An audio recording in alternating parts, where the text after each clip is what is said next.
ஏன் நான் அவரை அறிய வேண்டியதா இருக்குது? அவர் அறியறதுனால எனக்கு என்னது கிடைக்குது? அதான் ஆண்டவர் சில உதடுகளின் கனியாகிய ஸ்தோத்திர பலி இடுகிறவன் என்னை மகிமைப்படுத்துகிறான்.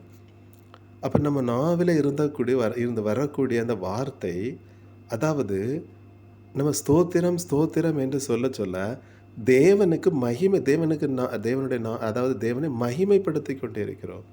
காரணம் சங்கீதம் 50வது அதிகாரத்தில கடைசி வசனத்தில தேவன் "ஸ்தோத்திர பலியிடுகிறவன் என்னை மகிமைப்படுத்துகிறான்."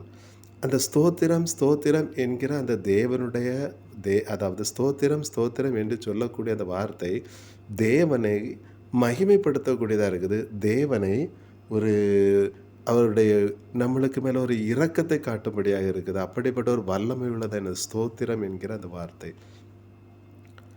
அப்ப தேவனுக்கு இந்த ஸ்தோத்திரம் என்கிற வார்த்தை நம்ம சொல்லும்பொழுது, தேவனுக்கு ஒரு பிடித்தமான வார்த்தையாகுது. அது தேவனுக்கு தூபத்துக்கு சமமாக இருக்குது. அப்ப நம்ம பழைய ஏற்பாட்டு காலத்துல அவங்க தூபத்த போட்டாங்க. நம்ம இருக்கிறது கிருபையினுடைய காலம். நம்ம கிருபையினுடைய காலத்துல இருக்கிற நம்ம ஒண்ணுமே வேண்டாம். ஸ்தோத்திரம் என்கிற தேவனுடைய அந்த வார்த்தைய நம்ம சொல்லும் பொழுது, அது தேவனுக்கு சுகந்த வாசனையாக தேவன் முகர்ந்து இருக்கிறார்.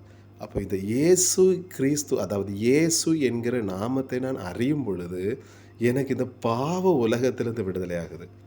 அப்ப இயேசு கிறிஸ்துவ பற்றி நான் ஏன் அறிய வேண்டியதா இருக்குது? இயேசு கிறிஸ்துவ பற்றி அறியும் பொழுது, எனக்கு இந்த பாவ உலகத்த, அதாவது 2 பேதுரு 3வது அதிகாரத்துல கர்த்தரும் இரட்சகருமாய் இருக்கிற இயேசு கிறிஸ்துவை அறிகிற அறிவினாலே, உலகத்தின் அசுத்தங்களுக்கு தப்பினவர்கள் மறுபடியும் அவைகளில் சிக்குண்டு ஜெயிக்கப்பட்டால், அவர்களுடைய பின்னிலைமை முன்னிலைமையிலும் அதிக கேடுள்ளதாக இருக்கும். அப்ப ஆண்டவரை அறியறது நிமித்தம், எனக்கு இந்த பாவ உலகத்திலிருந்து நான் விடுதலையாகி நான் முன்னேறிக்கொண்டே போகிறேன். அப்படிப்பட்ட ஒரு தன்மையாக அங்கே தேவன் நம்மளுக்கு வைத்திருக்கிறார். அப்ப அவரை பற்றி அறியறதுனால காரியம் நம்மளுக்கு அவரை பற்றி அறியறதுனால எனக்கு இந்த பாவ உலகத்திலிருந்து விடுதலை ஆகுது. அப்ப இந்த பாவ உலகத்திலிருந்து எனக்கு விடுதலை ஆகணும் அப்படின்னு நான் யார் அறிய வேண்டியதா இருக்குது? தேவனுடைய குமாரனை பற்றியுள்ள அறிவு எனக்கு வர வேண்டியது இருக்குது. அப்ப அவரை பற்றியுள்ள அறிவு எனக்கு எதை கொண்டு நித்திய ஜீவனை கொண்டு வரும்படியா இருக்கு. இன்னைக்கு அந்த வசனத்தை வச்சு நம்ம தியானிக்க போகிறோம். கர்த்தருடைய நாமம் மகிமைப்படட்டும். அந்த வசனத்தை வச்சு நம்ம என்ன பண்ண போறோம்? நம்ம தியானத்துக்கு கொண்டு வர போகிறோம்.